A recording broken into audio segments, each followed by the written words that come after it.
Hello, and welcome to Spirit Among Us. Yesterday we talked about the importance of knowing why we are working in this life, why we are serving Jesus.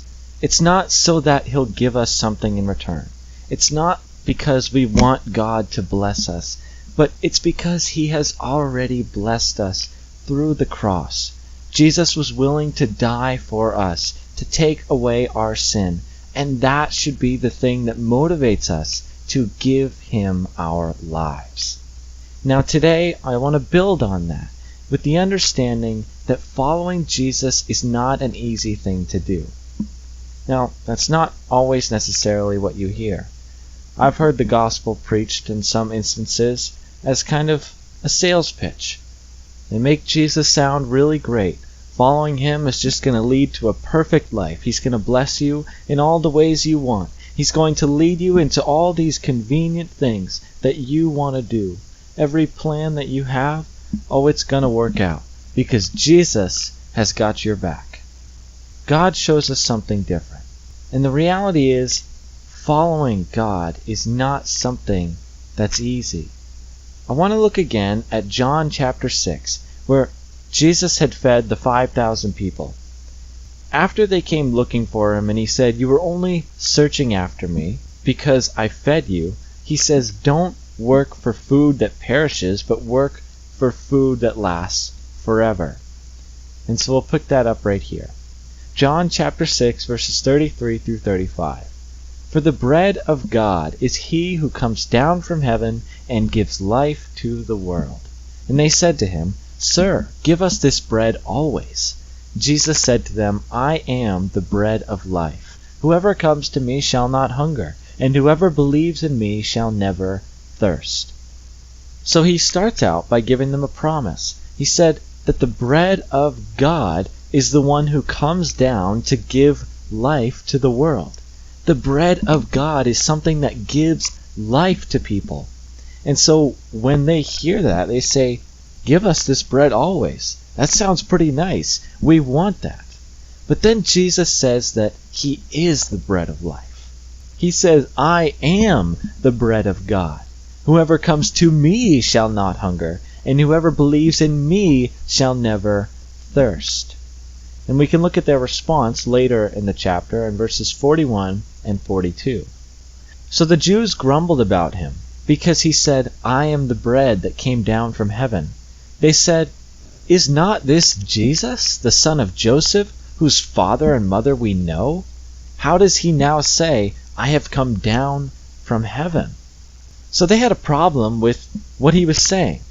They had a problem with who He claimed He was. And this problem was based off of their knowledge of His parents. They knew Mary and Joseph. They knew that He grew up in the town of Nazareth. So they're wondering, if we saw this boy grow up, and we saw him grow up as a carpenter, how is He making these claims that He is the bread of God? And if we look later to John 6, verse 66, we see it said, "After this, many of His disciples turned back and no longer walked with Him."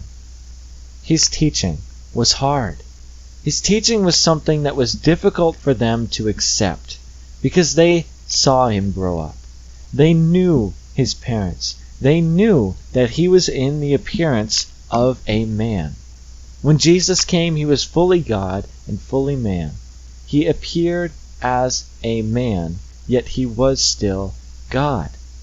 But what people saw was a man.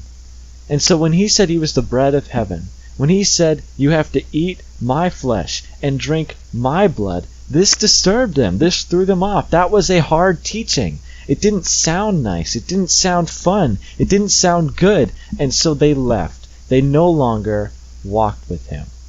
So after this happens, after many of the people leave, Jesus looks to His disciples and asks them a question. John 6, verses 67 through 69. "So Jesus said to the 12, 'Do you want to go away as well?' Simon Peter answered Him, 'Lord, to whom shall we go?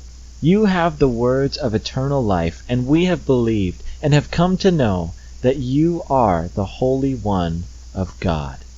So Jesus asked them, Are you going to leave too? Are you going to abandon me because I gave this teaching? And they say, no, we're going to stay with you. Where else would we go? We believe you are God. We believe you are the Holy One, that your words are true. They were a select few that believed Jesus. There were a select few that chose to follow him still. And do you know why that is? Because it wasn't easy.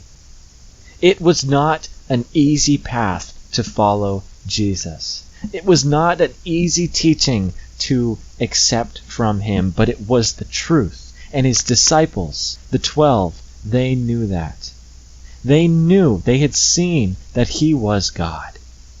And so even though it wasn't easy, they held true to him and said, no, we're sticking with you. So in our own lives, let us be informed about this, that following Jesus may at sometimes be easy. Things might go well, go smoothly, but we can't expect them always to go this way. So let us be a people that would hold fast to him, believe and have faith in him, not just in the easy times, but also when life gets difficult. In those moments, let us be a people that keep following Jesus even when it isn't easy. Thank you for watching, and God bless.